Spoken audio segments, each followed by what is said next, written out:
حضور نے فرمایا آؤ میں تمہیں پچھلے زمانے کے ایک ایماندار نوخیز ولی اللہ کی بات سناؤں. پچھلے زمانے حضور نے فرمایا پچھلے زمانے میں ایک بادشاہ جادو کے زور پہ حکومت کرتا تھا.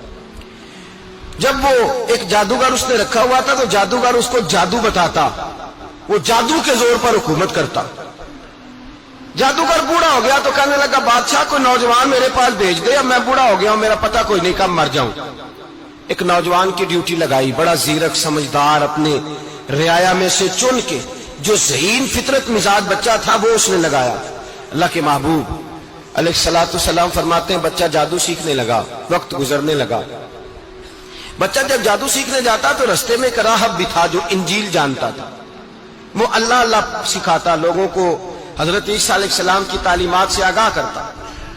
اس نے دیکھا کہ یہاں بھی لوگ اکٹھے ہیں تو وہ بچہ اس راہب کے پاس بھی اٹھنے بیٹھنے لگا. اب جب اس کے ساتھ اس کی گفتگو بڑھنے لگی تو اس کو باتوں میں لذت آنے لگی. اس نے راہب نے پوچھا کہ تو کون ہے اور کس طرح سے آیا ہے, کیا تیرا معاملہ ہے؟ اس نے کہا جی میں جادو سیکھنے جاتا ہوں, آپ کی باتیں مجھے بڑی اچھی لگتی ہیں. اس نے کہا دین سیکھ, جادو سیکھنے والے کافر ہو جاتے ہیں, قرآن و حدیث سیکھنے والوں کو اللہ کامل ایمان عطا فرماتا ہے. فرمایا یہ سیکھ.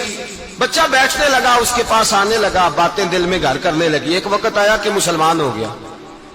اور مسلمان کیسے ہوا؟ بچہ کہتا ہے میں تجربہ کر کے ہوا. اب میں تھوڑا سا وقت جادوگر کے پاس بھی جاتا اور باقی سارا وقت وہاں بیٹھتا.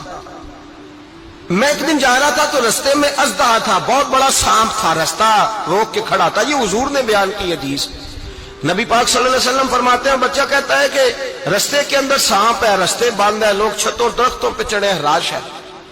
کہتے چھوٹا سا روڑا میں نے اٹھایا تو میں نے کہا اللہ اگر جادوگر سچا ہے تو اسے مار دے. چھوٹا سا روڑا میں نے پھینکا, اژدہا کوئی نہ مرا. پھر چھوٹا روڑا اٹھایا, میں نے کہا اللہ اگر وہ عالم سچا ہے تو اسے مار دے. اب جب میں نے روڑا مارا تو اژدہا مر گیا. میرے اندر سے گواہی آئی نہیں دین کی باتیں سچی ہیں, نہیں قرآن کی باتیں اسلام سمجھانے کے لیے عرض کر رہا ہوں. اگرچہ اس دور میں انجیل تھی, اللہ رسول کی باتیں اچھی ہیں. کہتے میں مسلمان ہو گیا, اب میں نے راہب کے پاس ہی رہنا شروع کر دیا, جادوگر کے پاس چھوڑ دیا. اس بچے نے آنا. بادشاہ پوچھتا کہاں زیادہ وقت گزارتے ہو تو بات گول کر دیتا. وقت تیزی سے بڑھنے لگا. اللہ نے اس نوجوان میں طاقت پیدا کر دی.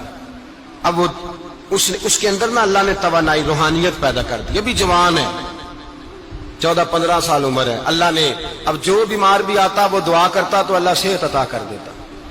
جو بھی آتا. بادشاہ کا ایک درباری تھا, بادشاہ کو پنکھا جلتا تھا, وہ اندھا ہو گیا.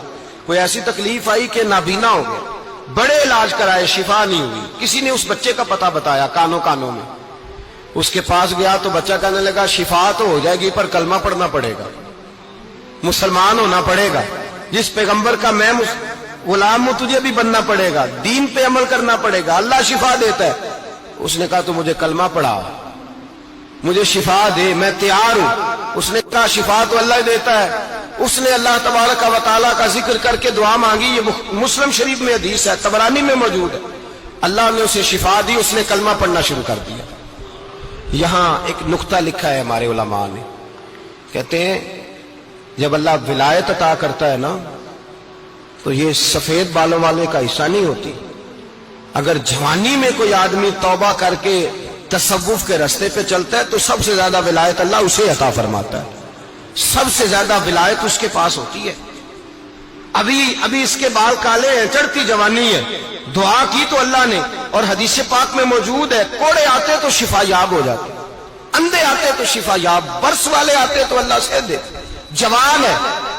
بادشاہ کے پاس وہ واپس گیا, وہ جو آدمی جس کی آنکھیں ٹھیک ہوئی تھی. بادشاہ نے پوچھا کہ کیسے شفا ملی؟ تو کہنے لگا میرے رب نے شفا دی ہے. بادشاہ سجدے کراتا تھا, اپنے آپ کو منواتا تھا معاذ اللہ. کہنے لگا میرے علاوہ کون رب ہے؟ اس نے کہا وہی رب ہے جس نے تجھے پیدا کیا ہے, اور وہی رب ہے جس نے مجھے اندھے کو آنکھیں دی ہیں, وہی ہے میرا مالک. کہا اچھا تو مجھے نہیں مانتا؟ کہا نہیں میں اپنے رب کو مانتا ہوں. بادشاہ نے اسے سزا دی, ستایا.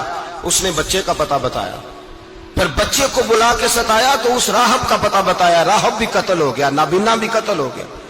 بادشاہ نے کہا سپاہیوں سے اس بچے کو لے جاؤ اور پہاڑ کی چوٹی پہ جا کے نیچے پھینکو تاکہ مر جائے. بچہ پہاڑ کی چوٹی پہ گیا تو ہاتھ اٹھا کے کہنے لگا یا اللہ میرے لیے نہیں اپنے لیے,